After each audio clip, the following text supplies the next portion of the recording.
في المباراة. كابتن احمد مبروك ادائك ومبروك عودة نادي الزمالك. ربنا يخليك كابتن، طبعا بشكرك وبرحب طبعا بالكابتن اشرف قاسم والكابتن وليد صلاح. اهلا بيك يا كابتن احمد. كابتن احمد، يعني كنت بسأل الكابتن اسامه نبيه بقول له احمد حسن كان كلام كتير وشكوى ومشاكل، لكن فوجئنا بيه بيشارك في المباراة اللي قدام بيسجل، والنهارده بيشارك اساسي. يمكن اخر 5 دقائق خرجت من اللقاء واداء مميز. يعني هل انتهت المشاكل بالكامل؟ هل تعهدتوا الفترة اللي جاية هتحطوا ايديكم في ايد بعض لانه لم يعد هناك وقت لاضاعته في مشاكل خارج الملعب؟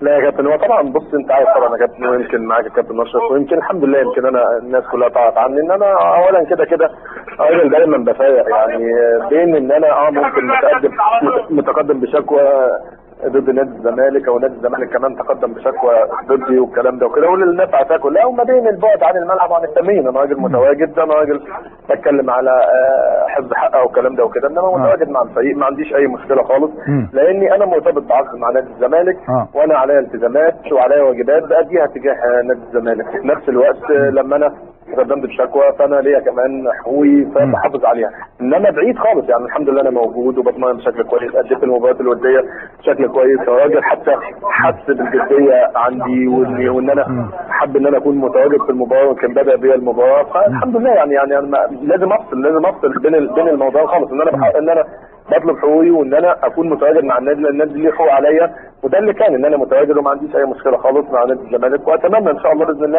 ان ما يكونش في مشاكل، لان انا ما عنديش مشاكل يا كابتن مع نادي الزمالك كنادي الزمالك، او مع اداره او مع لاعبين او جماهير. انا كانت مشكلتي كلها ان احنا 8 شهور النهارده قاعدين، لولا بطوله افريقيا كان زماننا احنا كمان قاعدين في بيوتنا زي كل الانديه اللي موجوده دلوقتي اللي بتعاني.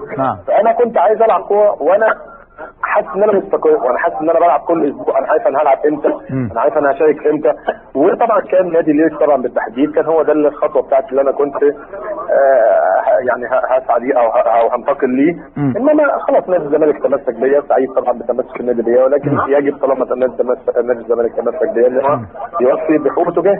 نعم. طيب خليني اخرج بيك من المباراه. الحقيقه واضح انك كنت ساحب مبادره فداك ابي وامي يا رسول الله اللي كانت موجوده على تيشيرتات نادي الزمالك النهارده يا كابتن احمد. والله الحمد لله دي اقل حاجه طبعا يا كابتن شوبير ان احنا نقدمها طبعا لسيدنا ونبينا اشرف الخلق وسيد المرسلين طبعا، ونقدم رساله بشكل حضاري، نقدم رساله تنم عن الدين الاسلامي، تنم عن سنه النبي عليه الصلاه والسلام، بعيد بقى اللي احنا بنشوفه، لان احنا بنشوف حاجات عمر ما ديننا حسينا على ده، ولا عمر النبي عليه الصلاه والسلام سنته حسيتنا ان احنا النهارده يبقى في تخريب وفي النهارده ان احنا عمالين نخرب ونكسر. ده مش هي دي الرساله اللي احنا نرد بيها لمحبه النبي عليه الصلاه والسلام. ممكن في حاجات كتير، وقفات سلميه، نزول ان الناس تعبر بشكل اكبر، ان الناس تبدا توصل للناس كلها مين هو ده اشرف الخلق سيد المرسلين. يعني فهي جت يمكن الفكره من كده ان انا يمكن اعمل حاجه تظهر للناس كلها في مباراه كبيره، المفروض ان العالم العربي كله ودول اجنبيه كتير بتنقلها والاتحاد الافريقي، فان هي توصل للناس ان احنا بنقول فداك ابي وامي رسول الله، تحت طبعا مكتوب باللغه الانجليزيه برضه ان نفس الشيء.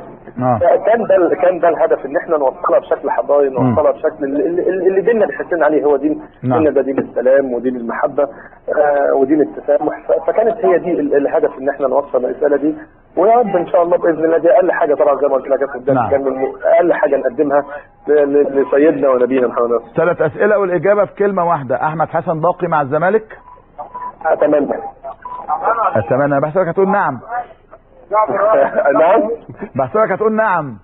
ما هي الاجابه دي يعني انا يعني ماشي. نعم. انت مش عايزني اعلم. ما انا بقول لك نعم غير اتمنى غير لا تفرق. ما انا قلت لك يا كابتن، انا دلوقتي راجل انا ملتزم مع النادي وما عنديش اي مشكله خالص، انما في نفس الوقت في حقوق ليا المفروض ان انا النهارده طالما النادي تمسك بيا، انا حبيت احفي النادي من كل المستحقات اللي هي عند النادي. يعني هي تمشي نعم. تمشي نعم ان شاء الله. تمشي نعم. الزمالك عائد ان شاء الله عائد، وبان النهارده من خلال المباراه الاداء جوه الملعب، بان النهارده اللياقه العاليه جوه الملعب، بان النهارده ان شاء الله مع كمان عوده اناس ودخول ناس في جو المباراه وكده، اعتقد ان شاء الله يعود بشكل قوي باذن الله. دي مش كلمه واحده، خليني كلمه واحده في اللي جاي. نجم المباراه محمد ابراهيم. كابتن احمد حسن اشكرك شكرا جزيلا. خلينا نروح فاصل.